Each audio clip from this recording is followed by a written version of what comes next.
Энэ анмийн айж сандарсан тосгоны хүмүүс болон ханан дээр гараа тавьсан аврах тайтаны дүрээр эхэлнэ. Өгүүлэгч яг энэ мөч бүх зүйлийг өөрчилсөн гэж хэлэх бөгөөд удалгүй энэ үг ямар үнэн байсныг бид ойлгож эхэлдэг. Үүнээс арай өмнө судалгааны корпус ханны цаана хүн төрлөختний анхны баазыг байгуулахын төлөө тайтануудтай тулалдаж явна. Генет тэднийг тайтаныг олж хармагцаа огт эргэлзэлгүй хөдөлгөөний төхөөрөмжөө ашиглан моддын завсраар савж шууд дайрцгаана. Харин ханны дотор бидний гол дүр эрен зүүднээсээ сэрхтээ нулимстай байдаг. Түүний өргөмөл эгч Микаса яагаад уйлж байгааг нь асуухад эрен зүйдээ огт санахгүй байна. Гэхдээ энэ хэсгийг сайн тогтоогоорой. Дараа нь маш чухал болно. Гэр рүүгээ буцах замдаа эрен Микаса хоёр гэр бүлийнхэн танил цэрэг хаанаас болон бусад хідэн цэрэгтэй таарна. Эрен тэднийг өдрийн цагаар тайван сууж байгаад нь уурлаж хэрв ямар нэг аюул тохиолдвол яах юм бэ гэж хэлнэ. Харин хаанаас түүнд тайвшир гэж хэлээд ийм өндөр ханан дээр гарч ирэх тайтан байхгүй. Сүүлийн 100 жилийн турш ямар ч асуудал гараагүй гэж тайлбарлана. Гэвч эрен үүнд огт сэтгэл ханахгүй. Тэр ханны дотор хоригдсон амтэн шиг амьдрахаас үнэхээр залхсан байлаа. Замдаа эрен Микасад өөрийнхөө хамгийн том хүслийг хэлнэ. Тэр судалгааны корпуст элсэж ханны цаадах ертөнцийг өөрийн нүдээр үзмээр байна. Микаса энэ ямар аюултай санаа болохыг хэлэх гэж байтал гинэт хонх дуурч судалгааны корпус даалгавраасаа буцаж ирснийг бүх хот мэднэ. Гэвч тэдний буцаж ирсэн байдал баатарлаг харагдсангүй. Хотын хүмүүс буцаж ирсэн цэргүүдийн тоо маш цөөн байгааг хараад цочирдно. Нэг эмэгтэй хүүгээ хайж очтол түүний хүүгээс зөвхөн гар нь л үлдсэн байлаа. Тэр эмэгтэй командлагчаас хүүгийнх нь үхэл ядаж утга учиртай байсан уу гэж асуухад командлагч маш хүнд царайтайгаар юу ч олж бүтээж чадаагүй гэж хариулна. Энэ анимийн уур амьсгал яг энэ мөчөөс эхлээд хэр хүнд болох нь мэдрэгддэг. Хажуугаар нь зогсож байсан хүмүүс судалгааны корпусыг зүгээр л татварын мөнгө үрж байгаа хэрэггүй хүмүүс мэт ярьж эхэлнэ. Эрин үүнийг сонсоод шууд бухимдаж тэдэн рүү дайрах шахна. Гэвч Микаса түүнийг хурдан чирч аваад холдуулна. Гэртээ ирэхэд Эрийн аав Гриша болон ээж Карла гэртээ байна. Аав нь дотор бүс рүү өвчтөн үзэхээр явах гэж байгаа бөгөөд Микаса шууд Эрений судалгааны корпуст элсэх гэж байгааг хэлчихнэ. Үүнийг сонссон Карла ихэд уурлаж хүүгээ ийм аюултай зүйлд оролцуулахыг хүсэхгүй байгаагаа илэрхийлнэ. Харин Гриша хүний сониуч занг хүчээр зогсоож болохгүй гэж хэлээд буцаж ирснийхээ дараа подвалд байгаа нууцаа Эринд үзүүлнэ гэж амлана. Энэ бол цаашдын үйл явдалд маш том ач холбогдолтой амлалт юм. Аавыг гарсны дараа Карла хүүтэйгээ дахиад л маргалдана. Карла Микасад араас нь харж байгаарай гэж хэлэхэд Микаса дуугийнх нь толгой дохино. Эрин гүсээр байгаад найз аримныг хэсэг хүүхдүүдэд дээрлэхүж байгаатай таарна. Эрин найзыгаа хамгаалахаар очих боловч нөгөө хүүхдүүд нь түүнээс биш яг араас нь ирж яваа Микасагаас айсандаа зогтно. Армин тэд яагаад өөрийг нь дээрлэхсэн шалтгааныг хэлнэ. Учир нь тэр эрен шиг ханны цаадах ертөнцийг үсгэх хүсдэг аж. Гэтэл энэ бодол ханны доторх хүмүүст бараг хориотой зүйл мэт санагддаг байна. Үүний дараа эрен Микасагаас яагаад өөрийнх нь тухай ээж аавд нь хэлчихсэн юм гэж асууна. Армин ч бас эреннийг дэмжиж ийм зүйл тийм ч зөв биш гэж хэлнэ. Дараа нь Армин нэг чухал асуулт тавина. Хүн төрлөختөн үнэхээр энэ ханны дотор аюулгүй амьдарч байгаа гэж юу? Яг тэр мөчүүд газар хүчтэй дэргэж эхэлнэ. Гуруула юу болоод байгааг харахаар гүөхд бид эхний үзэгдэл рүүгээ буцаж орно. Асар том, урд өмнө хинч харж байгаагүй аврах Титан ханны дээрээс хүмүүсийг ширтэн зогсож байна. Хот даяараа цочирдон хөшиж орхино. Гэвч тэр Титан зүгээр хараад зогссонгүй. Тэр хананд асар хүчтэй цохилт өгч аврах том нүх гаргана. Ханны ойролцоо байсан хүмүүс тэр дороо дарагдаж бутарсан чулуунууд хот даяар шидэгдэн байшин барилга хүмүүсийг сүйтгэн. Хамгийн аимшигтай нь үүгээр дууссангүй. Гарсан нүхээр олон Тайтан хот руу дайран орж ирж Шиганшина дүүрэг тэр чигтээ эмх замраагүй байдалд орно. Хүмүүс хаашаа зүгтгаач мэдэхгүй ойрлолдож хот тэр чигтээ суурил болж эхэлнэ. Эрен Микаса хоёр ээж нь зүгээр байгаасаа гэж залбирсаар гэрлүүгээ гүйдэг. Гэвч булан эргээд ирэхэд тэдний гэр нурж аврах том чулуу дээрээс нь дарсан байх бөгөөд Карла тэр чулуунд хавчуулагдсан байлаа. Эрен Микаса хоёр хамаг хүчээрээ ээжигээ татаж гаргах гэж оролдогч түүнийг хөдөлгөж чадсангүй. Карла тэр хоёрыг хараад бүх зүйл дуусныг ойлгосон байлаа. Түүний хөл бүрэн дарагдсан учраас гарлааж зогтож чадахгүй. Тиймээс тэр хүүхдүүддээ өөрсдийгөө бодоод зогт гэж хэлнэ. Гэхдээ эрен бууж өгсөнгүй. Тэр ээжигээ үрээд явна гэж уйлан хашгирна. Карла нулимсаа барьж ядан яагаад миний үгийг нэг удаач болов сонсдоггүй юм бэ гэж хэлнэ. Яг тэр үед нэг тайтан тэдэн рүү аажмаар дөхөж эхэлнэ. Аз болж хаанаас хурч ирнэ. Карла түүнээс хүүхдүүдийг аваад яв гэж гуйна. Эхэндээ хаанаас өөрийгөө цэрэг хүн тулалдах ёстой гэж бодсон ч тайтныг ойроос хараад айдас давтна. Эцэст нь тэр Эрен Микаса хоёрыг шүүрч аваад тэндээс зогтно. Карла тэднийг авч явж байгаад баярлсан ч дотроо хүүхдүүдэд орхиод явахыг хүсээгүй нь илт. Тэр амаа дарж чимээгүйх нь намайг битгий ганцааран минь үлдээгээрэй гэж гуйж байгаа нь мэдрэгдэнэ. Гэвч Эрен хүчгүйдэн харсаар л үлдэнэ. Тэгээд түүний нүдэн дээр тайтан ээжийг нь шүүрч аваад идчихнэ. Цус хаасайгүй цацарч Эрэний амьдрал тэр мөчөд бүр мөсөн өөрчлөгдөнө. Ингэж эхний анги дуустдаг. Нэг шашны хүн хүмүүсийн өмнө зогсож энэ бүхнийг номлож тайлбарлахыг оролдож байх зуур эргэн тойронд хүмүүсийг тайтанууд нэг нэгээр нь барьж эцсээр эцэст нь тэр хүн өөрөө ч тайтны хоол болдог. Эрен ээжийг нь аварч чадаагүйд ханаасаад маш их уурлаж хэрвчээ жаахан удаан тэнд байсан бол бид ээжигээ гаргаж чадна шүү дээ гэж хашгирна. Харин ханаас түүнд үннээ шууд хэлдэг. Тэр үлдээгүй шалтгаан нь зүгээр нэг боломжгүй байсан даа биш. Харин тайтантай нүүр тулахаас үнэхээр айсан учраас гэж хэлнэ. Нөгөө талд армийн шигаан шинагаас гарч яваа усан онгоцон дээрээс олон хүний дундаас найзуудаа хайж байна. Эцэст нь Эрен Микаса хоёрыг олж хардагч тэдний нүүрэн дээрх тэр хөшүүн хоосон харц бүх зүйл өөрчлөгдсөнийг илтгэнэ. Харин цэргүүд амьд үлдсэн хүмүүсийг хаалгаар цааш нүлгэж аль болох олон хүнийг оруулах гэж яарч байна. Гэтэл яг тэр мөчөд хуйг мэт бийтэй өөр нэг тайтан хаалга руу хүчтэй гүйж эхэлнэ. Тэд тэр дорн хаадагч ямар ч нэмэргүй.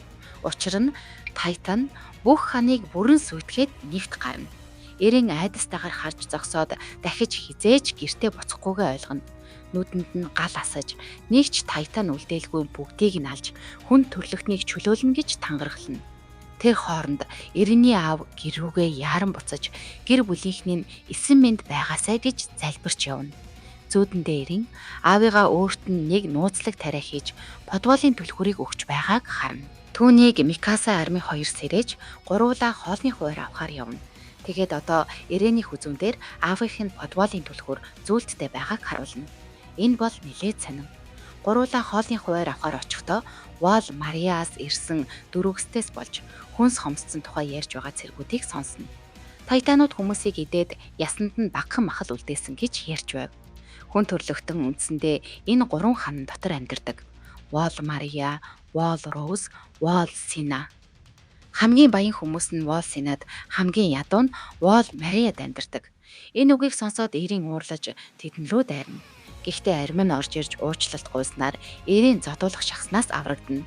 Эрен аримныг хитрхи аимхай байна гэж уурлахад Микаса Эрений нүүр рүү цохиж арим нь зөв гэж хэлнэ. Одоо тэдний найдаж болох цорын ганц зүйл бол амьд үлдэх явдал гэж хэлнэ. Хааны засаг хүнсний хомсдлыг засахын тулд дөрөвсдээр газар тариалан эрхлүүлэхийг оролцсон ч хангалтгүй байв. Дараа жил нь тэд дөрөвсдийг ашиглан Вол Мариад эргүүлэн авах цэргийн ажиллагаа эхлүүлэх санаа гаргана. Энэ нь төсөөлж байсантай яг адилхан өнгөрнө. Явуулсан 250 мянган цэргээс 150 мянган үхэн. Энэ нэмэгнэлт явдлын дараа 3 найз цэрэгт эсгээр шийдэж 1 жилийн дараа шинээр байгуулагдсан 104. Тэр баг бүгдийг чанга загнаж байгаа ч бүгдийг юм биш. Ани Леонхард, Микаса, Райнер, Беролд Хөвөр, Эрен, Эмир нарыг орхино. Учир нь тэд Вол Мариагаас амьд үлдсэн хүмүүс. Тэдэнд ийм зүйл хэрэггүй. Хөөрхий арим л дахиад загнуулаад үлдэнэ. Тэр зүгээр л хитрхи илдэг. Командлагч цуваагаар явж хүн бүрийг загнаж байтал Саша Брауз хулгайсан төмс идэж байгааг харна. Тэр бүр надаас талыг нь аваач гэж хэлнэ. Үүний дараа Эрен Армин, Марко, Конор Спрингер, Мина Каролинаар Сашагийн шийтгэлээ авч байгааг харна. Түүнийг хөдөлж чадахгүй болтлоо гүөх шийтгэл өгчээ. Марко Эрнээс яаж ингэж тайван байж чаддгийг асуухад Эрен өөрийгөө Шинганаас ирсэн гэж хэлнэ. Бүгд цочирдно. Тэгээд хүмүүс Эрнээс Колоссал Тайтны талаар асууж эхэлнэ. Тасралтгүй асуултууд Эрэнд тэр өдрийг сануулж бие нь нуудна. Марко бусдад боль гэж хэлэхэд Эрен зүгээр гэж хариулаад энэ бүхнийг өөрийн урам зориг болгож судалгааны корпуст орж бүх Тайтаныг ална гэж хэлнэ. Гэвч Джон Кирстин түүний яриаг тасалж судалгааны корпуст орох шийдвэрийг нь шоолно. Эрен ч Джонны милитари полист орж дотор ханнуудад нуугдах зорилгыг нь таашаадгүй. Хоёул бие биерүүгээ алхаж очихч Джон эхэлж уучлал гуйж Эрен ч мөн адил уучлал гуйна. Ойрхон өнгөрлөө. Хүмүүс тарж эхлэхэд Джон Микасаг хараад бараг л дурлчихна. Тэр яриа эхлүүлэх гэж оролцсон ч эцэст нь зөвхөн үсийг нь магтана. Чи үнэхээр гоё хар үстэй юм гэж хэлнэ. Микаса түүнийг нь хүлээж авна. Джон араас нь гадаа гарч Микасаг Эрентэй хамт байхыг хараад бүх сэтгэл нь унтрана. За яах вэ? Тайрчихъя. Хэр богино тайрах вэ гэж асууна. Тэгэхэд Саша эцэст нь газар унаж бараг өөххийн даваан дээр ирсэн мэт байтал хоолны үнэр авна. Криста Ленц гэдэг кадет түүнд тал хавчирч өгчээ. Саша бараг Кристаг шүтгэх шахна. Үүнийг Эмир гэдэг өөр нэг охин таашаадаггүй. Саша талхаа өмхөж идээд дараа нь ухаан алдна. Маргааш нь кадетууд Одим гэр дээр бэлтгэл хийж эхэлнэ. Энэ бол цэргүүд Тайтануудтай тулалдахад ашигладаг гялалзсан төхөөрөмж юм. Эрен энэ дээр маш муу унана. Харин Микаса армийн хоёр маш сайн давна. Армийн Микаса хоёр Эренд Одим гэрийг яаж ашиглахыг зааж өгөхийг оролддогч тэр дахиад маш муу унана. Оройн хоолны үеэр Микаса Эренийг цэрэг болохыг ятгахыг оролддогч Эрен огт зөвшөөрөхгүй. Ярианы дундуур босоод явчихна. Эрен Одим гэрийг яаж зөв ашиглах талаар зөвлөгөө хайж явахч олигтой зүйл олж чаддгүй. Тэгээд Рейнер Браун Бертолд Хөвөр хоёр дээр очиж тусламж өгсөн. Эхэндээ тэд туслахдаа дурамчхан байсан ч Тайтануудын тухай яриа өрнөсний дараа шөнөөр хамт алхаж Эренд хідэн зөвлөгөө өгнө. Ингээд тэд бараг найзууд болчихно. Маргааш нь Эренд Одим байланс дээрээ сүүлчийн боломж олдно. Эхэндээ тэр чаддаг бөгөөд бүгд баярлна. Гэвч дараа нь тэр дахин унана. Бүгд сэтгэлээр унаж байтал Шотис түүнд өөр нэг залуутай төхөөрөмжөө соль гэж хэлнэ.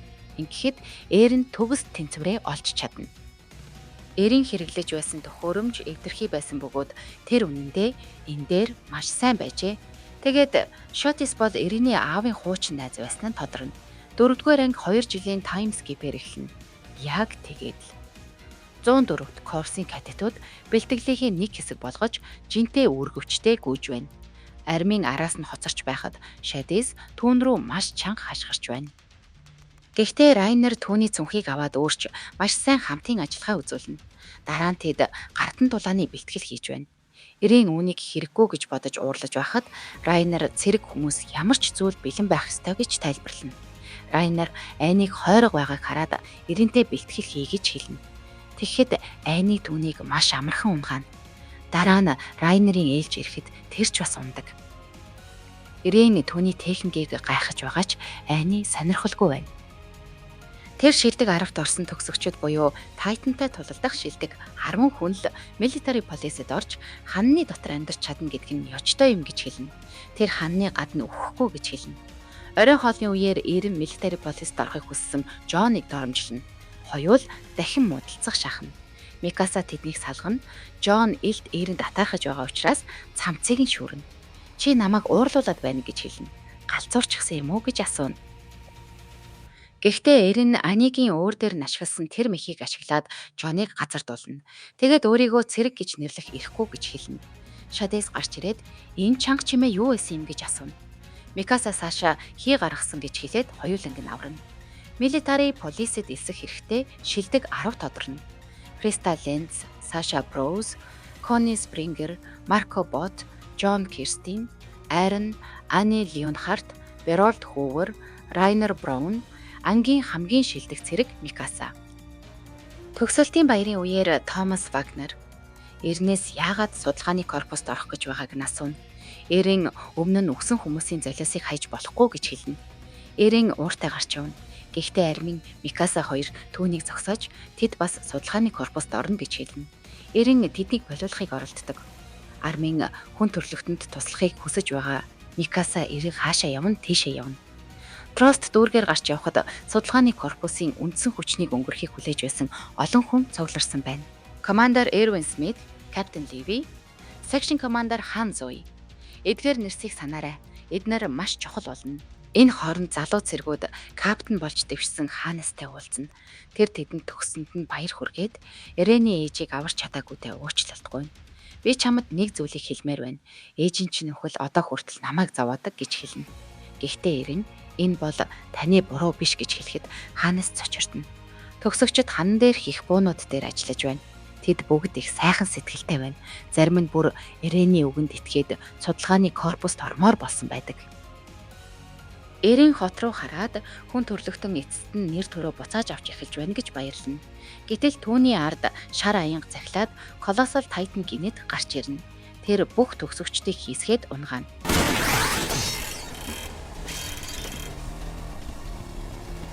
Гэхдээ тэд сэргэнэ.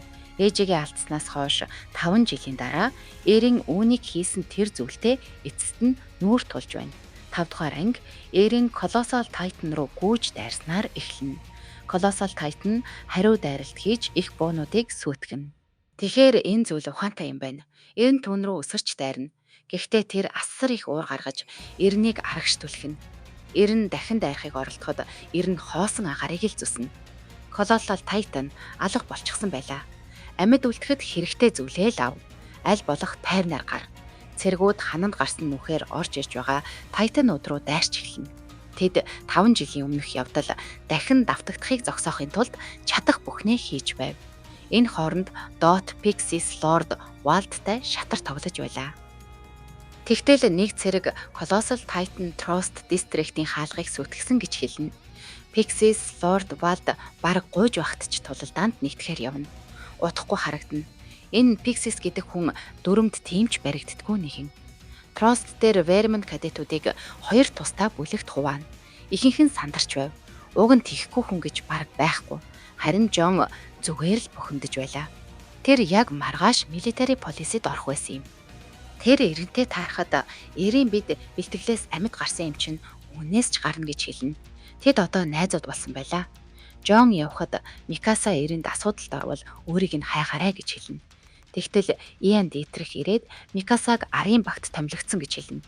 Микаса маргах гэж оролдоход Эрийн хүнд ч чиний хүсэл хамаагүй хүн төрлөختний хувь заяа яригдаж байна гэж хэлнэ. Салах гэж байхдаа Микаса Эринд битгий үхээрэй гэж хэлнэ. Whatever happens, don't get yourself killed. Эрийн армын 2 тушаал хүлээн зогсож байна. Эрийн тэднүүдийн талаар сурсан зүйлээ эргэн сандаг. Тэд шууд утгаараа хүмүүсийг зүгээр л иддэг. Тэднийг ялах цорын ганц арга нь Дэб буюу хүзүүний ар хэсгийг нь огтлох. Эрийн догдолж байлаа. Энд сайн байлдвал судалгааны корпус руу дэвших боломж гарч магадгүй. Гэвч тэр догдлол маш хурдан аимшиг болж хувирна. Нэг Титан Томасыг идчихнэ. Ууралсан Эрийн тэр Титанийг алхаар дайрна. Гэтэл агаарт байхад нь өөр нэг Тайтан түүний хөлийг хазаж таслана. Тэр хүчтэй унана. Дахиад Тайтнууд гарч ирж тэднийг нэг нэгээр нь алж эхэлнэ. Армийн айсандаа бүр хөдөлж чадахгүй байлаа. Нэг Тайтан түүнийг шүүрч авна. Тэр эсэргүүцэж чадсангүй. Идэх гэж байтал Эрийн өсрөн орж ирж түүнийг татаж гаргана. Тэр ирээрээ Тайтны амийг ангаалгаж байна. Эрийн арминд тэд ярьж байсан шигээ ханны цаадах ертөнцийг үзнэ гэж хэлнэ. Армин түүнийг аврахыг оролдоно. Гэвч Тайтан хазаж Эрийний зүүн гарыг таслаад түүнийг залхичихна. Армин орилсоор үлдэнэ. 6 дугаар анги Кони арминыг цочрлоос гаргаж байгаагаар эхэлнэ. Кони түүний багийн бусад хүмүүс хаана байгааг асууна. Гэвч эмээр тэд өгсөн нь тодорхой. Амьд үлдсэн нь ганцхан тэр гэж хэлнэ. Кони түүнтэй муудалцах гэж байтал Криста салгана. Энэ үед армин өөрийгөө бараг л илүүдэл ачаа гэж ойлгоно. Эрийн Микаса хоёрч бас тэгж боддог байх гэж бодно. Тэгээд би өөр хүндрэл болохоос өмнө явчихъя гэж бодно. Тэр нэг ангийнхаа охиныг найз залуугаас ихээ оруулах гэж байгааг харна. Гэтэл туслахын оронд зүгээр л өгсөн гэж хэлнэ. Wall Rose-ийн Yorolд дөрөж буй хүмүүсийг бараатай том тэрэгтэй нэг худалдаачин зогсоочихсан байна. Тэр үүндээ бас том муухай хандаж байлаа. Барааны үн хүмүүсийн амнаас илүү гэж хэлж байв. Яг тэр үед нэг бяцхан охин Тайтан тэдэн рүү чиглэн ирж байгааг анзаарна. Тэгтэл Микаса түүнийг унгаана. Дараа нь тэр худалдаачин дээр очиод тэргээ хөдөлгөхгүй бол ална гэж сүрдүүлнэ. Тэгэхэд тэр мэдээж тэргээ хөдөлгөнө. Тэгээд өөрийн ээжийн тухай дурсамж нь орж ирнэ. Микаса эцэг ихтэйгээ аз жаргалтай амьдарч байсан. Би ойлгохгүй байна. Би яаж хүүхэдтэй болох юм бэ? Хонгор минь чи тайлбарлахгүй юу? Тэгтэл доктор Жоер 92 ирээд 2 эцэг их нүгсэн. Микаса алга болсныг олж харна. Ирэний аав эрх баригчдыг дуудахаар явж эрэнд тэндэ бай гэж хэлнэ. Гэхдээ эм чин ирэн шүү дээ. Тэр Микасаг авч явсан хүмүүсийг мөрдөж олно. Төөрсөн хүүхэд болж жүжиглээд хоёрыг нь алж чадна. Гэхдээ нэг асуудал байсан. Тэд 3 байсан. Гуравдах нь араас нь ирэнийг шүүрч аваад боомлж алах гэж байхад Микаса төвлөрөөд 3 дахь хүнийг ална.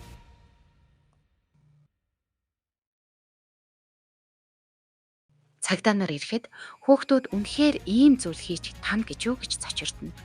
Доктор Жер Эринийг ийм эрсдэлтэй зүйл хийлээ гэж загна. Гэхдээ Эрин Микасаг аврахыг хүссэн гэж хэлнэ. Микаса тусламжгүй, гэргүй, ганцаараа үлдсэн байв. Тэр одоо яахаа мэдэхгүй байлаа. Надад очих өөр газар үнэхээр байхгүй. Тэгтэл Эрин түүнд өөрийн оролтыг өгнө. Тэрний өдөр бүр зүүдэг яг тэр оролт. Тэгээд манайхтай хамт амьдарч болно гэж хэлнэ. Дурсамж дуусна. Цэргүүд эцэст нь ухарч чадна.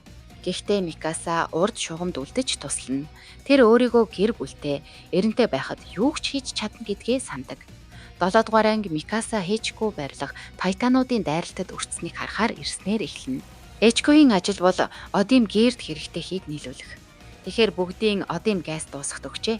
Тэгвэл Хэжко доторх хүмүүс яаж байгаа бол?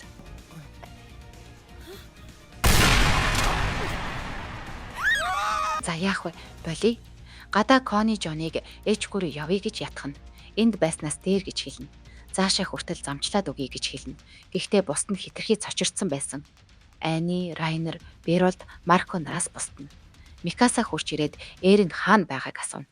Тэгэхэд Армин бүр сандарч эхэлнэ. Микаса түүнийг нэг хараад юу басныг ойлгоно. Тэгээд өөрийгөө барь гэж хэлнэ. Одоо ийм үед сэтгэл хөдлөлд автах хэрэг тэдэнд байхгүй. Тэр босоод бүгдэд HQ руу явна гэж хэлнэ. Бусд нь энэ бол амиа хорлохтой адил гэдэг. Гэхдээ Микаса амархан бууж өгдөг хулчхрууд гэж хэлнэ. Тэр явна. Түүний хэлсэн үг Жиэнд нөлөөлж тэр бусдыгаа зоригжуулна.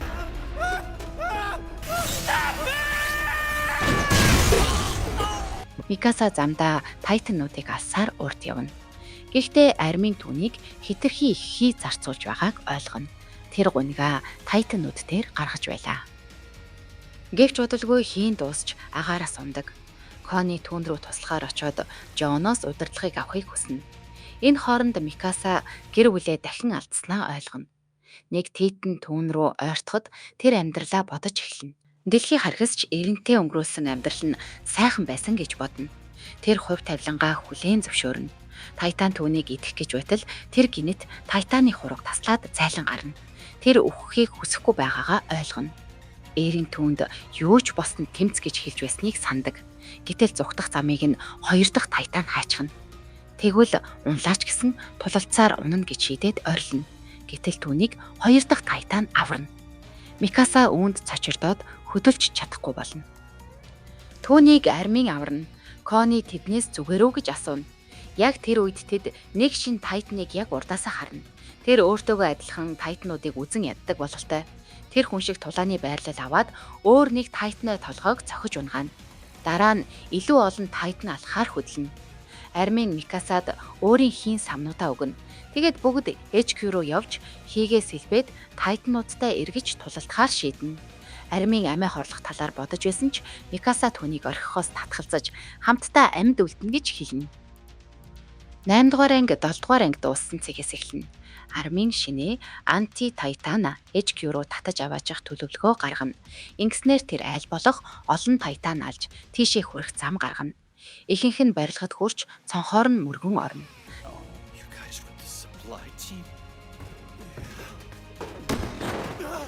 Жон Supply Squad-ийнхнийг хараад гадна байгаа бүх хүнийг орхиод явсан гэж уурлана. Яг тэр үед Тайтанууд цонхоор эвдэн орж ирээд кадетууд руу дайрч эхэлнэ. Тэд HQ-ийн дотор хэсгээс ухарна. Гэвч Тайтануудыг хараад Жонийн зориг мохож эхэлнэ. Хүн төрлөختөн эдгээр мангасуудыг үнэхээр ялж чадах юм уу гэж бодно. Яг тэр үед тэр асар том нудраг харна. HQ-ийг дайрч байсан Тайтануудыг анти-Тайтан харуулгын олж дох юм огшиж Түүнийг анхаарал сарниулалт болгон ашиглаад кадетууд лифтээр supply room руу бууна. Тэнд Армин 7 орчим жижиг Тайтаныг яаж устгах төлөвлөгөө гаргана. Тэр аймхай байж болох ч үргэлж төлөвлөгөөтэй байдаг. Хамгийн муунд болсон ч эдгээрийн нэгийг шууд чигчгэж болно гэж хэлнэ. Бүгд байрлалаа эзлээд эхэлнэ. Сул талтай нь буугаар анхаарлыг нь сарниулж хүчтэй нь араас нь Непиг нь цавчна. Гүйцэтгэл нь төгс биш байсан ч ажиллана. Үлдсэн цэргүүд хийгээд үргээд ханан руу буцах гэж байна. Гэтэл Микаса анти-тайтаныг харж зогсоно. Бусад тайтанууд түүнийг дарж унгаад идэж эхэлжээ. Джейн түүнийг орхиод явъя гэж хэлнэ. Гэхдээ Райнер Айны хоёр тэр холбоотон байж магадгүй гэж маргана. Тэднийг маргаж байх хооронд тэр сүүлийн тайтануудаа устгаад архираад унчхна. Бүгд өгчлээ гэж бодно. Гэтэл тайтаны хүзүүнээс нэг хүн гарч ирнэ. Тэр хүн нь Эрен байлаа. Микаса түүнийг тэврээд уйлна. Бусад цэргүүд бүрэн цочирдно. Өнөөдрийн бичлэгийг хийхэд хамгийн их тусалсан Батмунх мөнх далай танд онцгойлон баярлалаа.